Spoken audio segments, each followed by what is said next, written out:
Mis queridos hermanos, muchas gracias por quedarse con la programación de Suyapa Medios. Les doy la bienvenida a su programa Palabra Viva. Mi nombre es Regina Zavala, encantada, mis hermanos, de poder estar compartiendo con ustedes. Y como siempre, ¿verdad? Tenemos un predicador 5 estrellas porque somos un programa 5 estrellas y ese es Ángelo Cerrato. ¿Cómo estás, mi querido Ángelo? Hola Regina, pues gracias a Dios estoy muy bien, saludándote y saludando a todos los hermanos pues que se conectan a esta hora para escuchar una palabra viva en meditación. Bienvenidos mis hermanos, así sea. Qué bueno, ¿verdad, Ángelo, poder tener este espacio y sobre todo ahora que hemos estado hablando bastante sobre el diablo y seres semejantes. Ojo, mis hermanos, que nuestro propósito siempre ha sido de que podamos nosotros aprender más y prepararnos ante todo, poder desarrollar una fe bien firme. Y para ello, desde luego, vamos a comenzar orando para que la presencia santísima de nuestro Señor esté con cada uno de nosotros. Y yo les invito, mis hermanos, a que todo lo hagamos en el nombre del Padre, del Hijo y del Espíritu Santo. Amén. Querido Espíritu Santo, te damos las gracias porque te haces presente en esta transmisión, te haces presente en este día que nos ha regalado nuestro Señor. Te damos gracias, Espíritu Santo, porque tenemos certeza de que estás actuando, de que estás preparando nuestros corazones, nuestras mentes, para poder escuchar. Te damos gracias, Espíritu Santo, porque sabemos que de igual forma estás ayudando, estás fortaleciendo a nuestros hermanos, estás tomando cada una de sus peticiones y cada una de sus intenciones. Concédenos la gracia, Espíritu Santo, de ser esos instrumentos agradables a ti. Cubre a mis hermanos en cabina y a mi hermano Ángelo, quienes hoy serán esos instrumentos que llevarán este nuevo mensaje a todo Honduras y a todos aquellos escuchas alrededor del mundo. Nos quedamos en tu santísima presencia, Espíritu Santo. Te damos las gracias y nos quedamos contigo. En el nombre del Padre, del Hijo y del Espíritu Santo. Amén. Mis queridos hermanos, a poner mucha atención, yo los dejo con Ángelo. Bien, estamos, como bien decía Regina, estamos tratando de alguna manera nosotros de poder exponer, de poder dar un poco de mensaje con referente a algo que la palabra nos dice que tenemos que tener mucho cuidado y que son cosas que son ciertas. De repente hay muchos de nosotros que tal vez no hemos tenido una experiencia, digamos, cercana, una experiencia fuerte con este tema de Satanás y siempre pues tratamos de verlo como solamente la mentira, solamente de repente la infidelidad, que ahí se metió la cola el diablo, decimos. Pero estos son una serie de temas que deben ayudarnos. El día de hoy vamos a compartir sobre la presencia diabólica o la acción diabólica sobrenatural, por decirlo así. Y tenemos que tener claro, primero identificar qué es una posesión diabólica. La posesión diabólica es la presencia del demonio en el cuerpo humano, al punto en el que sofoca, al punto en el que guía directamente a la persona a salirse, a convertirse en instrumento ciego y dócil, pues del mismo, fatalmente obediente al poder oscuro, al poder perverso. Y de alguna manera esto tiene que tener, nosotros como católicos tenemos que tener la claridad en qué y cómo poder identificar algunas de estas situaciones, porque las personas poseídas pues no son conscientes. Muchas veces creemos que los poseídos, ¿verdad?, vienen como castigos y qué sé yo, pero bueno, eso es lo que vamos a tratar de esclarecer un poco y de dar pues este tipo de formaciones, de predicaciones para que ustedes puedan comprender. Les decía, las personas poseídas no son conscientes, tampoco son moralmente responsables de sus acciones cuando están ejerciendo de alguna manera por la influencia injuriosa y perversa del diablo, del demonio. Y bien, para esto tenemos que tener la claridad que existen dos elementos cuando hablamos de posesión. Primero es la presencia del demonio en el cuerpo del hombre y la segunda es el ejercicio de un poder. Y aquí viene algo bien interesante. Cuando hablamos de la presencia del diablo como un ser espiritual, es porque él está en un lugar inmedio, está en un contacto operativo más que cuantitativo.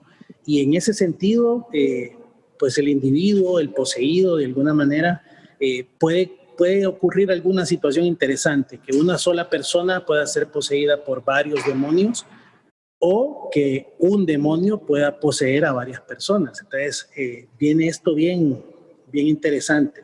¿Cómo lo podemos identificar? Pues existen pues periodos de crisis y generalmente estos periodos surgen ante la realidad sagrada o ante una situación en donde se expone algún elemento sagrado, como muchos hemos podido ver en las películas de Hollywood y qué sé yo.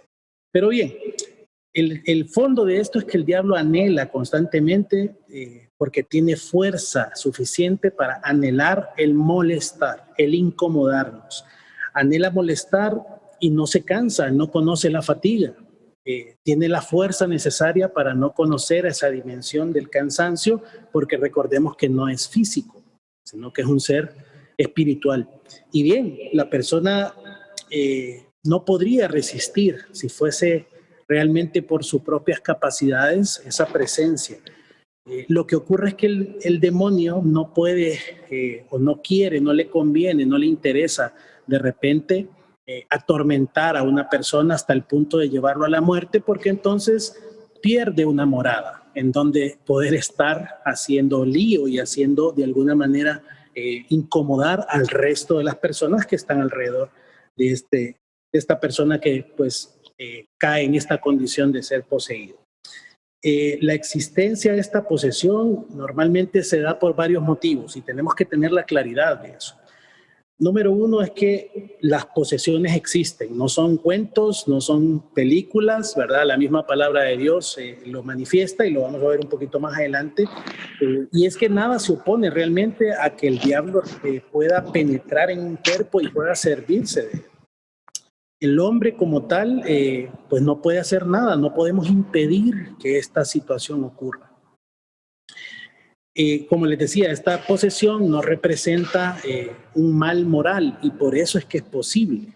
No sé si me doy a entender. O sea, la posesión no representa un mal moral, es decir, no es un pecado propiamente, sino más bien un mal físico y así se manifiesta. O sea que nada impide que Dios en sus insondables o de alguna manera inescrutables designios permita esta situación. Y ustedes preguntarán, ¿y por qué lo puede permitir Dios si Dios es un ser bueno y quiere lo mejor para nosotros? Bien, los evangelios hablan sobre situaciones muy particulares. Hay 4 episodios en los que podemos encontrar estas narraciones: el endemoniado de Cafarnaúm, los endemoniados de Gerasa, la hija y la mujer de la mujer cananea y el muchacho lunático, si se recuerdan un poquito. Y estos episodios lo que nos quieren dar a entender también y nos dan la claridad es que Jesús no se equivocó o no fue engañado por el demonio. Recordemos que tampoco eran situaciones en las que se podía decir, no, eso ha de haber sido alguna situación o una condición psiquiátrica, porque habrán más de alguno que podrá estar pensando que simplemente hubo alguien que le falló algo, ¿verdad? En su cabeza se le zafó un tornillo y por eso esos episodios estaban ahí. No, Jesús no pudo haber sido engañado, porque recordemos que al ser omnisciente, Él puede saberlo, puede tenerlo todo al alcance en sabiduría. Y bien, el lleno de gracia, Jesús, nuestro Salvador, no podía dejar de alguna manera que nosotros pasáramos por estos errores o cayéramos en estas situaciones. ¿Qué pasaría con nosotros después de tanto tiempo y empezar a encontrar de alguna forma que esto no fue así como se nos plantea en los evangelios? No. El Señor en esta materia eminentemente religiosa, digamos, plasma la existencia del diablo porque era un elemento muy importante para nosotros en nuestro proceso de salvación. De hecho, en los tiempos en los que Jesús vino y se encarnó, fue en los tiempos en los que los estudios dicen que más episodios o más casos de endemoniados han habido en la historia. Y es algo bien interesante porque eso nos da la perspectiva de cómo el Hijo de Dios que se está encarnando de alguna manera incomoda la obra maléfica que el diablo pues ya tenía instalada. Recordemos que se le conoce como el príncipe de este mundo. Y entonces esa encarnación de alguna manera nos da la esperanza de saber que todo esto malo pues va a tener un stop, va a tener un alto. Dice la palabra del Señor, recuerden el versículo, y vino para destruir las obras del diablo, justamente para eso. Bueno, Cristo ha venido o había venido, como ya hemos estado platicando, para destruir estas obras, para expulsar al príncipe de las tinieblas, para expulsar al príncipe de este mundo, que de alguna manera pues tenemos muchos ejemplos concretos de sus actuares y de sus obras. Todos los episodios bíblicos que hablan sobre esto pues nos refrescan esa autoridad que Jesús tenía, y esa debe ser parte de nuestra fe y de nuestra esperanza, que por muy complicada que podamos ver alguna situación, el Señor ha vencido y ha venido para eso, para estar con nosotros y no permitir que nosotros de alguna manera pues cedamos ante este poder del mal. De alguna manera el diablo hubiera podido continuar con esta actividad maléfica, ¿verdad? Pero también recordemos que el Señor en su gracia y en su misericordia provee a los discípulos de autoridad y de poder. Fíjense bien lo que estoy compartiendo con ustedes. Pero podremos preguntarnos también el porqué de estas posesiones, por qué se dan este tipo de cosas. Y bien, la primera situación es que es un tema de satisfacción demoníaca. El diablo se complace en poder tomar de alguna manera presencia física, carnal, en este mundo. Así es que es un tema de satisfacción. ¿Por qué? Porque él es sumamente soberbio. Recordemos que él de alguna manera está siempre y está incansable para poder ganarnos el mandado, como dice. Es tanto así que si recordamos, fue capaz de tentar al mismísimo Jesús y le ofreció, te voy a dar todo esto si te postras y me adoras. Ocurre que el diablo también puede en algún momento hacerle creer a una persona que le está concediendo poder, pero lo único que él quiere al final es lograr que más personas se dobleguen, se postren y le adoren. Y de esa manera envía un mensaje en el que contradice, digamos, el evangelio como tal. Pero que, como les decía, si Jesús ha venido por nosotros, se ha venido para derribar, para votar, para ceder, para cambiar, para destronar al príncipe de este mundo, esa debe ser nuestra confianza y nuestra esperanza. Existe otro tema con esto del porqué de las posesiones, y una de ellas puede ser la predisposición del hombre, ¿sí? Obviamente, las personas que de alguna manera ya están en una condición de pecado, aquellas personas que están en una condición en la que les es muy fácilmente dejar el camino de la santidad, dejar el camino de Jesús y caer en situaciones y en pecados que hacen de alguna manera que esa presencia demoníaca esté, esos son los que menos le interesan al demonio. ¿Por qué? Porque él lo que anda buscando es derribar a los mayores o al mayor número de personas que estamos de pie delante del Señor. Ese es su objetivo. Y entonces nuestra predisposición puede facilitar de alguna manera esa manifestación, esa posesión pues en nuestro alrededor, ¿sí? Normalmente las personas obstinadas, aquellos que se llaman ateos, aquellos que se llaman de repente incrédulos, aquellos que critican un montón de situaciones y que están en contra, están peleados con Dios, son las personas que pueden llegar a ser más propensas a ser poseídas. De alguna forma, al no querer estar con Dios, entonces el otro lado de la moneda es lo contrario y lo opuesto a Dios. Ya no se podría ofender conscientemente. Fíjense bien, esto es interesante. Porque aquellos que están en contra de Dios hacen todo de manera racional. Y si recuerdan lo que hablábamos hace un momento, el tema de las posesiones es un tema más moral, ¿sí? O sea, es un asunto más de que no es un pecado como tal, sino que es una situación que hace que yo empiece a renegar de Dios, pero no para afectarme en mi relación con Dios propiamente, sino para que los que están alrededor empiecen a temblar y empiecen a dudar, ¿ok? Bien, los demonios, decía San Gregorio Magno, no desarrollan ninguna actividad sobre los impíos y los deshonestos, pues estos ya están en su poder. El demonio deja de molestar a los que sabe que puede poseer pacíficamente, ¿sí? Y aquí viene otra de las situaciones interesantes de los porqués, esto de las posesiones o de las actividades sobrenaturales del diablo. Y es que Dios puede permitir que esta posesión se dé. ¿Por qué? ¿Por qué Dios puede permitirlo? Pues la primera es para lograr un aumento de la gloria de su nombre, de su gloria como Dios. En la posesión se manifiestan en una manera más sentida las perfecciones divinas.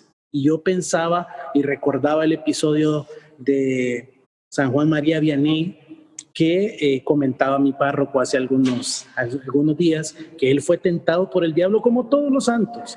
Y lo que hacía es que después de largas horas de estar confesando y de celebrar Eucaristías, él buscaba dormir en su cuarto y el diablo le prendía fuego a su cama.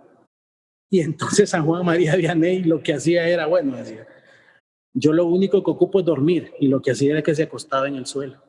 Y entonces el diablo ahí ya no tenía para dónde. O sea, es algo bien interesante y de cómo San Juan María Vianney logró conservar esa fe y esa gracia, porque sabía que él estaba luchando con el demonio. Así es que es interesante.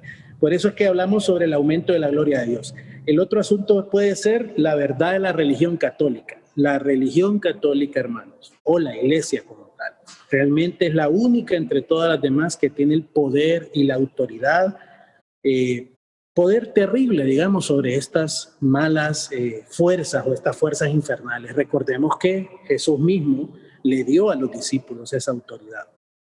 La siguiente puede ser el provecho espiritual de los buenos. Soportando este tipo de situaciones, pues los hermanos reaccionan de una manera en la que empiezan a valorar o a tener esa necesidad y esa sed de Dios, en la que reconocen su poder y que saben que ya no están en una situación en la que ellos físicamente pueden soportar y que solamente con la ayuda de lo alto pueden hacerlo.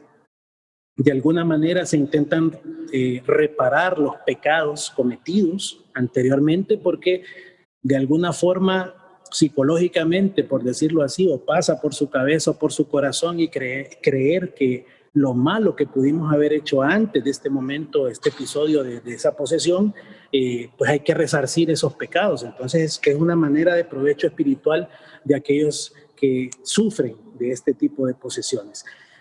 Interesante porque también nos dan saludables enseñanzas a los hombres. Estas manifestaciones sobrehumanas y horrorosas de las posesiones de alguna manera también sacuden a aquellos que no creemos. Claro, yo me imagino, ¿verdad? Les decía, estar viendo, de repente estar preparando estos materiales a las 3, 4 de la mañana, ¿verdad? Y de repente el viento sopla de una manera un poco más agresiva que en la normalidad y cualquiera pues, haría el típico sonido del uy, ¿verdad?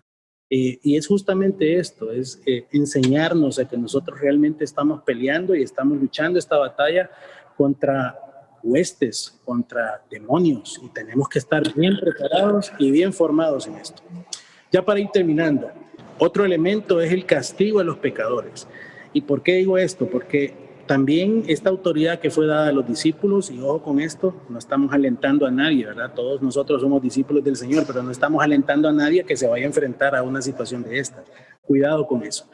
Pues este podría ser un motivo en casos muy excepcionales, entre otras cosas, en donde que una persona sea poseída pueda de alguna forma significar motivo de conversión, ¿sí? Y por eso convertirnos desde este pecado, convertirnos de estos efectos que a veces pareciera que fueran una cosa como que no queremos tener de cerca, pero que son cosas, son manifestaciones en las que realmente podemos alcanzar, pues es conversión y salvación, ¿verdad? Porque nos vamos adhiriendo más al Señor. Ahora bien, Dios nos da el poder. Dios da poder y Dios puede conferir el poder. El demonio, aunque de naturaleza superior a la nuestra, él está siempre sometido a la voluntad de Dios. Y recordemos lo que nos dice la palabra en el libro de Mateo, y lo podemos encontrar también en el libro de Lucas. Jesús llamó a sus 12 discípulos y les dio el poder de expulsar espíritus malignos. Más adelante encontramos, Jesús reunió a los 12 y les dio autoridad sobre los espíritus malignos. Vean qué interesante. Por último, hermanos, yo quisiera que pudiéramos recordar este episodio de la palabra de Dios en el libro de Lucas, en el capítulo 10, versículos 17 al 20. Regresaron, dice la palabra, los 72 alegres, diciendo: Señor, hasta los demonios se nos someten en tu nombre. Y él les dijo: os he dado el poder de pisar sobre serpientes y escorpiones y sobre toda potencia enemiga, y nada os podrá hacer daño. Pero no os alegréis de que los espíritus se os sometan, alegraos de que vuestros nombres estén escritos en los cielos. Palabra de Dios, te alabamos, Señor. El uso de este poder, cuando Dios lo confiere, pues hay que manejarlo y hay que hacerlo con mucha cautela. Por eso la iglesia, que es madre, ha delegado a algunos hermanos que con una formación especial y con una vivencia muy particular, pues son los designados para poder tratar con este tipo de casos dentro de nuestra iglesia. Así es que, para terminar, en conclusión, recordemos que esta manifestación sobrenatural o posesiones sobrenaturales del demonio son situaciones que atienden dos características particulares. Uno es la presencia del demonio en el cuerpo del hombre y la otra es el ejercicio de un poder. Recordemos que la posesión diabólica existe. Recordemos que esto ocurre por la satisfacción demoníaca y porque Dios puede permitirlo para santificación de sus hijos. Y recordemos que debe ser lo más importante de todo, que antes de padecer de miedo o algo, Dios nos da y ha dado el poder para expulsar y someter a estos demonios. Y este poder debe utilizarse con cautela. Así es que quiero invitarles para que podamos tener un momento de oración y cerramos nuestros ojos y podamos decirle al Señor: Señor, tú conoces nuestra fe, permítenos la gracia de seguir aumentando este don de la fe que tú has puesto en nosotros. Estas cosas existen, Señor, y tú nos das la autoridad para poder lidiar y para poder batallar, para poder pelear la buena batalla, porque vamos siempre de tu mano. Te pedimos, Señor, que bendigas, te pedimos, Señor, que cubras con tu gracia y con tu Espíritu Santo a todos aquellos hermanos que pueden estar siendo atormentados por nuestro enemigo en común. Danos la entereza y danos, Señor, la gracia de poder interceder por todos ellos. Y permítenos a nosotros poder vivir en gracia suficiente como para fortalecer nuestra piedad, nuestro ejercicio de fe, y que seas tú siempre glorificado en nuestras vidas para siempre y por siempre. Amén. Amén. Bendito sea el Señor por este mensaje, un mensaje con mucha seriedad, pero que también nos trae una gran palabra, mis hermanos. Yo me acordaba del testimonio del Santo Padre Pío, que él fue de uno de los que tuvo que pelear a puño limpio contra el diablo. Él experimentó cómo estas fuerzas malignas golpeaban su cuerpo, y no solo eso, también el diablo quiso engañarlo apareciéndose en la forma de San Francisco o de la mismísima Virgen. Pero miren, mis hermanos, yo les cuento esto porque él, con su discernimiento, con esa conexión con el Señor, él poco a poco sabía: no, esto es un engaño, este no es mi Señor, esta aparición es falsa. Así tenemos que ir nosotros poco a poco. De repente no nos toca, y bendito sea el Señor que no nos toca contar testimonios tan fuertes, pero que sí estemos al tanto de que en pequeñitas cosas el diablo quiere meterse. Y nosotros no queremos ser parte de su equipo, queremos ser parte del equipo de Jesús. Así que mucho ánimo. El día de hoy, Ángelo nos muestra a la Santísima Virgen de Guadalupe allá. Está bien acompañado Ángelo en este día. Así que, acordándonos de la mamá, le vamos a pedir siempre a ella, ¿verdad?, de que nos pueda proteger. Así como hoy se vino Ángelo bien blindado, nosotros también vamos a andar bien blindados con su amor, con su fuerza y su manto que nos cubre a todos por igual. Así que vamos a decir con mucha alegría, con mucho ánimo: Dios te salve María, llena eres de gracia, el Señor es contigo. Bendita eres entre todas las mujeres y bendito es el fruto de tu vientre Jesús. Santa María, Madre de Dios, ruega por nosotros pecadores, ahora y en la hora de nuestra muerte. Amén. Mi querido Ángelo, nos ha llegado la hora de la despedida. Te mando un abrazo. Muchas gracias nuevamente por este tema, y a nuestros hermanos, desde luego, por seguir con nosotros aquí en Palabra Viva. Igual para vos, Regina, y para todos los hermanos, pues, que se conectan y que están de alguna manera, pues, intentando aprender, conocer, escuchando esta palabra viva. Un abrazo fuerte en el Señor y ánimo, que seguimos en pie de lucha, en pie de batalla. Y si a usted le gusta este programa, acuérdese que siempre lo puede compartir, dándole ahí, compartir y llevarlo a otros hogares. Mis hermanos, esto ha sido todo por hoy. Nos veremos en la próxima. Hasta luego.